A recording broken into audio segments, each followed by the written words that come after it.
नमस्कार मित्रों, आप सभी का स्वागत है हमारे आज के सेशन में। आशा करते हैं आप सभी स्वस्थ और सुरक्षित होंगे।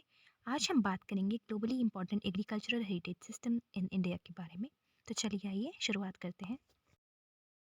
एग्रीकल्चरल हेरिटेज सिस्टम ये वो प्रोटेक्टेड एरियाज हैं जहां ह्यूमन कम्युनिटीज ने उसके सराउंडिंग एनवायरनमेंट और लैंडस्केप की कॉन्स्ट्रेंट से कोप अप करने के लिए ट्रेडिशनल नॉलेज के यूज से ऐसे अपने एनवायरनमेंट, टेरिटरी, एग्रीकल्चरल लैंडस्केप के साथ एक इंट्रिकेट रिलेशनशिप डेवलप किया है।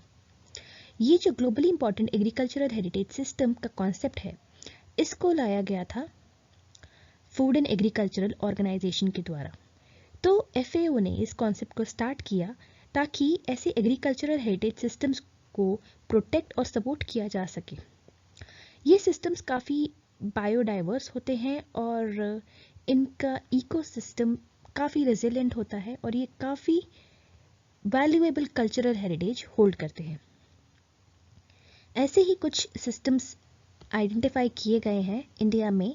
तो ये 3 साइट्स हैं, वो है हमारा पैम्पोर सैफरन हेरिटेज कश्मीर का, गोरखपुर ट्रेडिशनल एग्रीकल्चर उड़ीसा का और कुतनाड बिलो सी लेवल फार्मिंग केरला का। बात करते हैं कुतनाड की, जहाँ पे सी लेवल के नीचे फार्मिंग होती है। तो यहाँ पे राइस का कल्टीवेशन कैसे किया जाता है?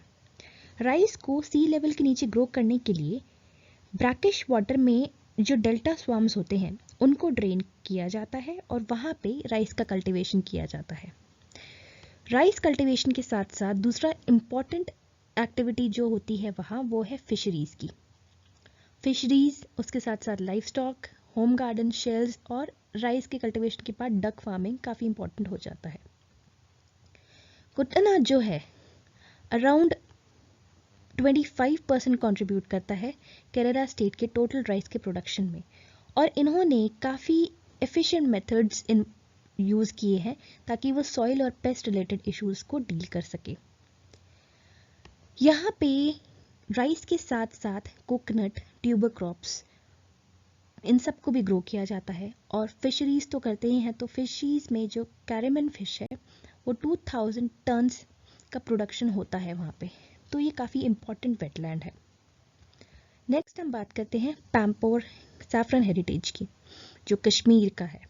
तो जैसे ही हम सैफरन का नाम लेते हैं तो हमारे दिमाग में कश्मीर की वादियाँ घूमने लगती हैं, ज़रूर आती हैं। तो सैफरन जो है कश्मीर के लिए एंडेमिक है। ये एक ऐसी क्रॉप है जो 5th सेंचुरी से कश्मीर में कल्टीवेट की जा रही है। इसे कैश क्रॉप की तरह ग्रो करते हैं। सैफरन के साथ साथ बाकी और भी टाइप की क्रॉप्स ग्रो की जाती हैं, एज इंटरक्रॉप्स की तरह से ग्रो किया जाता है उनको। इवन क्रॉप्स को रोटेशन में भी ग्रो किया जाता है। तो ऐसा नहीं है कि केवल सैफरन का ही कल्टीवेशन करते हैं, पर जो फार्मर्स सैफरन का कल्टीवेशन करते हैं वो बाकी एग्रीकल्चर पर डिपेंड नहीं करते। केवल 1% ही हैं जो करते हैं। तो हम बोल सकते हैं कि सैफरन क्रॉप काफ़ी ज़्यादा इम्पॉर्टेंट है, इसका काफ़ी ज़्यादा पोटेंशियल है। बट इतना पोटेंशियल होने के बाद भी कुछ कंस्ट्रेंट्स हैं, जैसे कि वाटर स्कैसिटी से रिलेटेड या जो भी है। तो उन सब कंस्ट्रेंट्स को दूर करना भी काफ़ी ज़रूरी है। हम ये बोल सकते हैं कि जो कश्मीरी विमेन है उनका सैफरन के कल्टीवेशन में बहुत ही इम्पॉर्टेंट रोल है। क्रॉप की हार्वेस्टिंग तक मेनली सारा काम विमेन ही करती है। थर्ड हम बात करते हैं गोरखपुर के ट्रेडिशनल हेरिटेज के बारे में। यहाँ पे जो कल्टीवेटर्स हैं, जो फार्मर्स हैं, उन्होंने अपने ट्रेडिशनल नॉलेज का यूज़ करके सीड वायबिलिटी को किस तरह से चेक करते हैं, सॉइल की फर्टिलिटी को कैसे मैनेज करना है, और उन्होंने काफ़ी सारी लैंड रेसेस कंजर्व की हैं, राइस की और बहुत सारी दूसरी क्रॉप्स की भी। यहाँ पे मेडिसिनल प्लांट्स भी बहुत ज़्यादा अमाउंट में पाए जाते हैं। बहुत सारी स्पीसीज़ हैं, अराउंड 1200 स्पीसीज़ हैं। और यहाँ पे राइस की बहुत ज़्यादा वेराइटीज़ ग्रो की जाती हैं। इवन सीक्रेट ग्रुप्स को भी मेंटेन किया गया है।